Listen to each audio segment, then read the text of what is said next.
Всем привет! Это «За нами ТВ» и я, Александр Старшой. Наконец-то в наш город вернулась хорошая погода, и это значит, что мы можем снимать первый выпуск «Не спросил, а поинтересовался».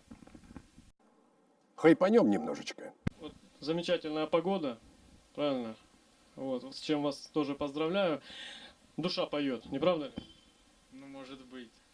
Душа поет, да, но вот последние 3 дня только, потому что до этого была погода совершенно некорректная для Ростова-на-Дону. Мы хотим видеть красивых девушек в юбках, а не, блядь, в пальто, чтобы они закатанные были. Пятница сегодня, Душа поет, да? все поет однозначно. Ну скажите, пожалуйста, погода замечательная, душа поет. А что в душе поете вы? Рок. Какой именно? Давайте вместе споем, я помогу. Every time we lie awake, after every hit we take. Между нами тает лед. Не надо было подходить сюда. Наверное, ничего не пою. Почему? Но почему должен в душе петь? Ну, душа ж поет. Ну да, но не в душе. Не дарят шансов вообще на разговор. Other feelings that I get, but I still don't miss you yet. Only when I stop to think about it. Хватит. Гимн республиканской Франции. Марсельеза. Да. Хорошо, а вот вы, да. Ой, вы знаете, я вообще не пою, я вот только кушаю. Да. А что именно поет? Ты можешь напеть что-нибудь? Поет. А что в душе поете вы? Блять, в душе я не пою. В душе, в Я душе. пою на студии.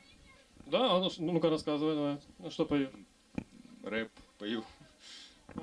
Пожалуйста, что-нибудь вдарь нам, чтобы мы охерели. Ты типа пока нет. А что такое? А, это секрет, мы потом узнаем. Да, скоро альбом, просто ждите там. Могу ссылочку вам оставить, вы прикрепите под видео. Я надеюсь, эта ссылка не на «Пусть говорят». Нет, это ссылка на мою группу. Все, да, обязательно так. Позови меня с собой, я приду сквозь злые ночи. Я отправлюсь за тобой, чтобы путь мне не пророчил. Я приду хорош. туда, где ты. А вообще неплохо бы, на самом деле. Хватит. Какой тебе вопрос? Смотри, вот представь, к примеру, у тебя в кармане вот 150 рублей и кольцо, да, вот обручальное. Как ты будешь делать предложение девушке? Куда поведешь или что вообще надумал? Так, у меня в кармане 150 рублей и обручальное кольцо. Да, это дано. А вот теперь решение, да. Значит, я иду в ларек, вот там, кстати, недалеко, около моего дома есть, покупаю.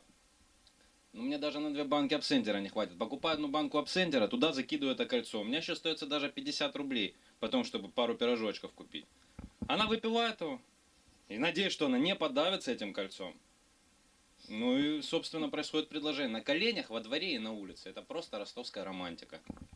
Спасибо.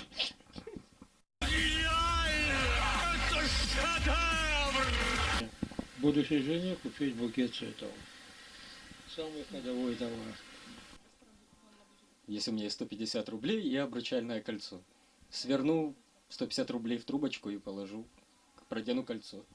Наверное, куплю шарики на 150 рублей, либо свожу в Макдональдс, что-нибудь такое интересное, и в гамбургер кину кольцо.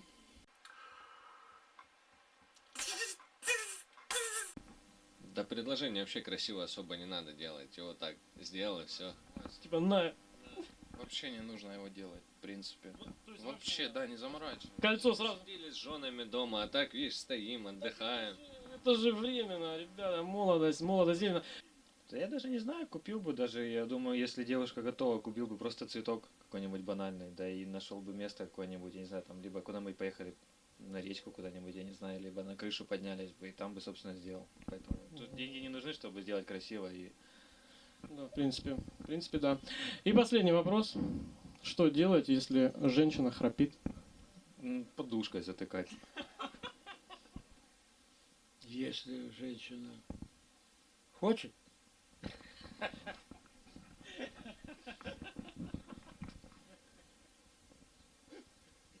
Тогда мы знаем, что делать. Спасибо большое. Спасибо очень. Спасибо большое. По секрету, скажи, пожалуйста, что делать, если женщина храпит? Не обращать внимания. Жизненно, что ли? Накрыть подушкой, наверное, все-таки. Она же умрет. Ну зато перестанет храпеть. Ну и последний вопрос. Что делать, если девушка храпит? Храпит. Ну, наверное, подушкой заткнуть. Анастасия Ильина, приходите.